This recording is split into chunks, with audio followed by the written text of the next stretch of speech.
Anyway, dialogue again began, and then there was a series of terrorism in India, spoiling the relationship between Pakistan and India. For example, in 2008, Mumbai was attacked, and according to India, there were a couple of terrorists who came from Karachi by sea. They landed in Mumbai, and then they started firing on the civilians. They killed almost 180 civilians. They injured more than 1,500 Indians, and they took control of the whole city. It was very shocking for India that within hours, they lost the control of one of their major cities, that is Mumbai. And India considered it its 9/11, because of the loss of Mumbai and because of the huge number of the casualties. It was after 48 hours that the Indian forces were able to have the counter operation, and they killed all the terrorists except one. He was Ajmal Kasab, and under pressure he confessed that I belong to Pakistan. So this was a very awkward situation for Pakistan. And Pakistan denied his statement, and we said he has given that statement under pressure, and that is not sufficient to prove that Pakistan was involved. India said that we have given sufficient evidences to Pakistan, showing its involvement in Mumbai attack. Pakistan said the evidences are not sufficient. We are ready to cooperate with you, and we can jointly investigate, but you need to give us more evidences to prove that we were involved. And that India could not. India said that I have given all the evidences. But anyway, Mumbai attack, this was very sensitive issue, and India became very rude and aggressive, and it straight away told Pakistan that if you don't stop terrorism, forget about any dialogue in future. And it further warned that if you want dialogue, then we have 3 conditions. If you fulfill them, you are welcome. Otherwise, no resumption of dialogue. First condition was that arrest the architect, the main planner of Mumbai attack, and punish him. Second demand was that arrest the companions of the chief architect, and they should also be punished. And the third condition was that Pakistan should destroy the whole infrastructure of the terrorists. And obviously Pakistan refused, because Pakistan did not agree with the Indian allegations. The situation after Mumbai attack became very serious. It was just you can say it was not a war, but it was a war-like situation. So situation was so tense, and there was a possibility of war, but war did not take place because of the nuclear factor. And then some of other attacks, for example, Gurdaspur attack in 2015, then Pathankot attack in 2016. So in all these acts of terrorism, Pakistan was blamed, and this became an Indian mantra that whenever an act of terrorism took place on their soil, they simply passed the buck on Pakistan, and Pakistan always wanted to have evidence, and without evidence, Pakistan said it does not mean anything. And therefore, this act of cross-border terrorism, or the issue of cross-border terrorism between India and Pakistan, this was the major spoiler of the peace process. Spoiler means spoil karne wala. Then after this terrorism, peace process, the next factor which affected the peace process was in 2013, when the line of control conflict began. Line of control is the boundary between Indian Kashmir and Pakistani Kashmir. What happened in 2013, the Indian soldiers, they fired on Pakistani soldiers and martyred one personnel. Pakistani soldiers, they counterfired and they killed 2 Indians. Now this was a very small skirmish. Skirmish कहते हैं झड़प को. But the issue was so magnified by Indian people that they claimed that Pakistan was forced to open the fire and Pakistan should be given befitting reply, मुंह तोड़ जवाब पाकिस्तान को दिया जाए. And at the same time, the angry mob, the sensitive mob, right, came on the road. They stopped the bus service between Amritsar and Lahore, and at the same time, this mob attacked Pakistan's High Commission in New Delhi. And line of control firing, this continues to date. Every year there are more than 100 violations by India. And this has kept, right, the situation very tense. Because not only that the soldiers are targeted, but Indians, they are also targeted Pakistani civilians across the border. So this is the second spoiler. And then I move to, right, some of the spoilers in 2016. Now 2016 is a juncture here and here, the end of peace process. So another factor affecting the peace process was the issue of Yadav, Kulbhushan Yadav. Kulbhushan Yadav was an Indian agent belonging to Pakistan, Indian Navy. He was a serving officer and he was arrested by Pakistan, and he was obviously spy, and he admitted that for the last 17 years I have been planning the terrorism in various parts of Pakistan like Balochistan, Karachi, Khyber Pakhtunkhwa. And therefore, right, he was given death penalty by the court. When he was given the death penalty, at that time India became active, and India claimed that he is not a spy, he is a diplomat, so he should be released. Pakistan refused. Anyway, India took the case to International Court of Justice at Hague, Netherlands, where last year in 2019 the final verdict was given by International Court, and it gave a very ambiguous judgment. It said that Pakistan should review the death penalty of Kulbhushan Yadav and asked both the countries to have dialogue to sort out the problem. And why Kulbhushan Yadav case was so sensitive, and why it affected the relations between India and Pakistan, the peace process, because when he was arrested, it became an issue of ego by India, okay, that we have to get him released.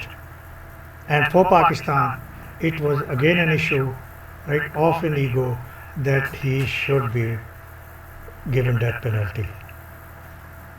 And तो इनके अलावा कुछ और भी spoilers हैं जिन्होंने peace process को effect किया. वो मैं सिर्फ आपको नाम ले देता हूँ. एक सी पैक जो है वो ऑब्वियसली इंडिया को चुभता है. दूसरा पाकिस्तान के साथ रिलेशनशिप जो है इंडिया को चुभती है. और एक अफ़गानिस्तान फैक्टर है जिसमें इंडिया इस वक्त डोमिनेंट पोजीशन में है. तो ये सारे फैक्टर जो हैं ये पीस प्रोसेस को उन्होंने हिट किया और ultimately it collapsed. And because of terrorism, because of line of control, because of Yadav, because of extremists on Indian side. So we reach nowhere in 2016. And again, if you compare the relationship obviously it was tense here, but here the relationship has further deteriorated. We were supposed to improve the relations, we were supposed to normalize the relation, but it did not happen. And the peace process, okay, it remained, you can say, on crutches, and moved in an up and down fashion and did not yield any positive outcome. Now let's move on to the last phase, phase number 3, from 2016 to 2020. Now come to this side. Now 2020 मैंने already 2 चीज़ें वहाँ check की हैं. Line of control 2016 I discussed here. Then Yadir 2016 I discussed here. And then there was another act of terrorism, Pathankot. Okay. तो इस साल में देखिए टेंशन कितनी बढ़ रही है. और चौथी चीज़ जो है, जो इस साल में मज़ीद रिलेशंस को इंटेंसिफाई करती है, वो है कश्मीर इशू. और अब पूरे का पूरा कश्मीर मैं यहाँ पे ले आया हूँ फेज़ नंबर 3 में, कि we will focus now on the developments in Kashmir 2016 onward 2020. So starting with 2020, okay, once again what we saw, the rise of another revolt or insurgency in India against the brutal Indian rule. What happened this time? इस दफ़ा बगावत क्यों की मुस्लिम कश्मीरियों ने Indian Kashmir में? There was a mujahid known as Burhan Wani. He was fighting jihad for the last 6 years against Indian army. And he was very popular guy on Facebook and social media. And he was attracting Muslim youth to join and start jihad. Therefore, he became an undesirable man, and Indian army decided to eliminate him. So, when he was to be eliminated, at the same time, Indians, just apprehending the situation, they imposed restrictions on the people and also imposed curfew in various districts, so that the Muslims, they should not retaliate.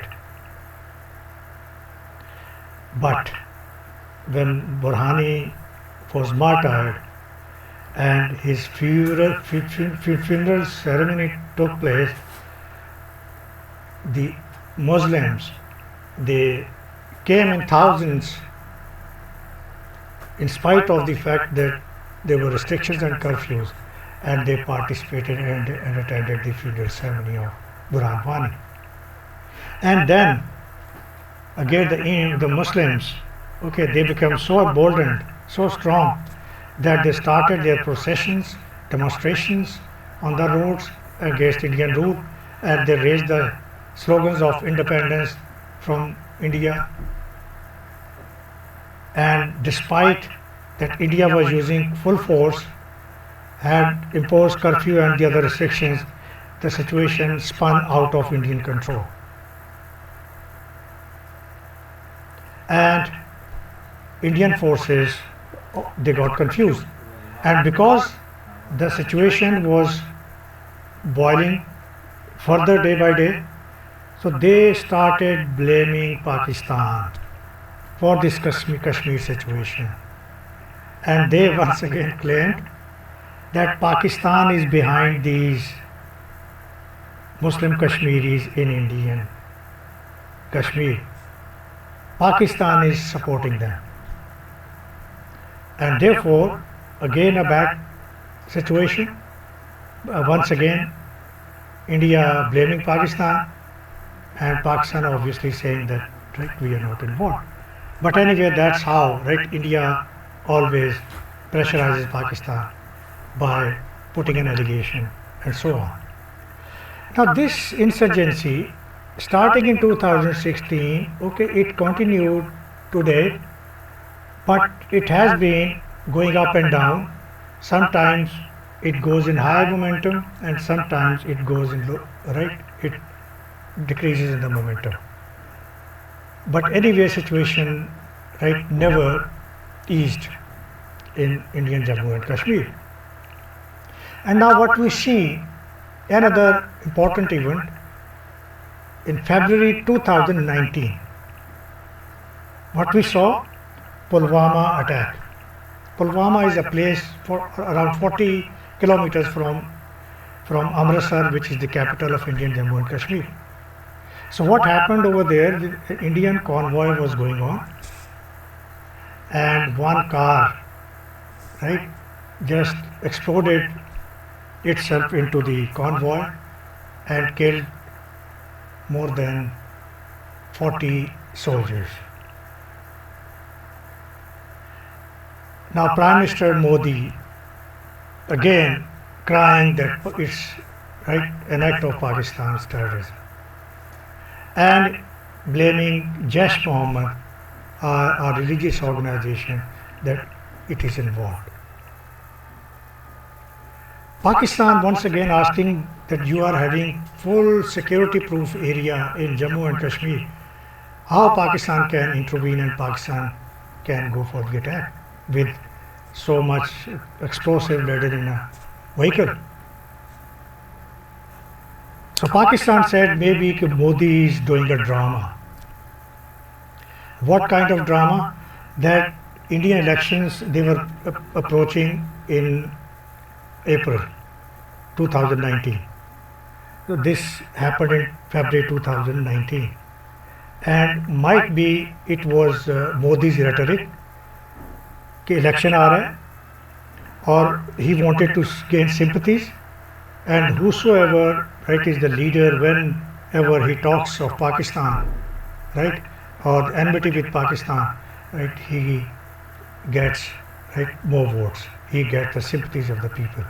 So by blaming Pakistan, he tried to get the sympathies of the people, and therefore wanted to confirm that he is going to be re-elected and people, they will vote for him. But anyway, whatever was the case, this attack, this ultimately passed into a very critical stage. It was once again a very antagonizing situation, and Indian forces, Indian aircraft, right, became alert, and Indian aircrafts, they crossed Pakistani border and they attacked Balakot, where the headquarters of Jaish Mohammed was located. And in this operation, Pakistan Air Force dropped down 2 Indian jets. And then Pakistani F-16, they also retaliated, they crossed the Indian side and completed their own project and came back. It was for the first time after 1971 war that this was a kind of mini operation, or the war between, right, the jets on both sides. One of the Indian pilot, Abhinandan Lal, he was arrested as well by Pakistan.